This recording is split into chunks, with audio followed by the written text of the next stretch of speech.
All right, so for this third video, I want to elaborate a little bit more on different ways you can access capital, specifically like business credit, stuff like that. So the keystone to all of it is you have good personal credit score.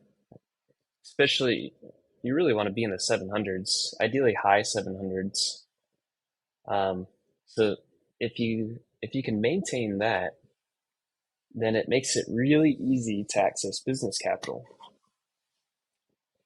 Um, the other couple things to know about your personal side, you want to pay attention to how many hard inquiries you have, because you have, and then which bureaus those hard inquiries are on. For example, there's three major bureaus.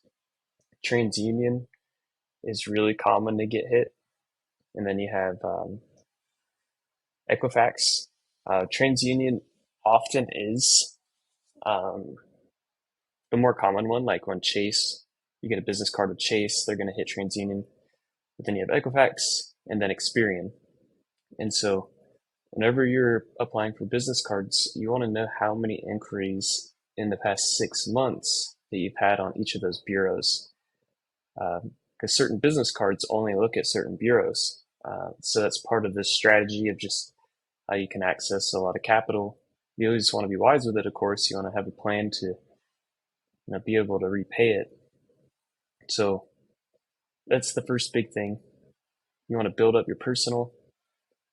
Ideally, depending on where you're at with your personal credit journey, you want to have access to anywhere between like 40 to 80, not higher than 80,000 in personal credit cards. Now, I'm not saying you're using all this, but you want to show you have access to it. Because let's say you're paying off your cards every month, you always keep a 0% balance. Um, you look responsible because you have access to 80K and you're not touching it. So the typical American consumer is using even, I think the average is definitely over 10% of their utilization. I think 30, 40 is pretty common. So what I recommend is your personal score is in the mid to high 700s. You have two or less hard inquiries for all three major bureaus for the past 6 months. And then you want to find out how much credit card um, capital you have access to. You definitely want to keep it below 30%. It's not even a question. Ideally 10%, and even just pay it off every month, ideally. Um, but you do want to have at least access to 40K all the way up to 80K. And that'll go a long way in helping you lock up or open those business credit cards, business lines of credit.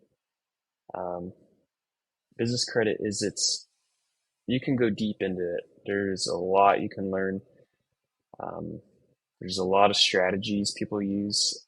And then I just highly advise only using it to buy cash flowing assets. So it cash flows, it'll help pay back the credit each month.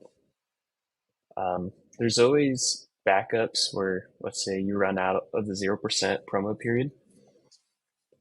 As long as you're keeping your personal score good, you have on time payments. Like you want your on time payment history to be like 99% and above. But as long as you're always planning ahead and you keep a good personal score, you can access a lot of business capital.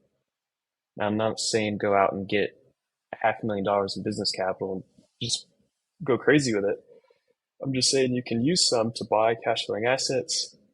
There's over 5,000 banks in the US, so you could do balance transfers if you need to buy more 0% time.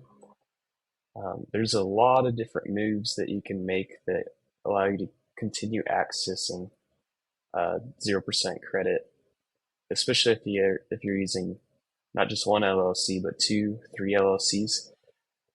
There's a lot of strategy involved, and so I've learned from a blend on how to do all that, but I've learned it from Subto. I've learned it from a couple other courses. The big one that I personally have found helpful um, is you've probably seen this guy advertisements, but Jack McCall, credit stacking. I found it to be extremely helpful.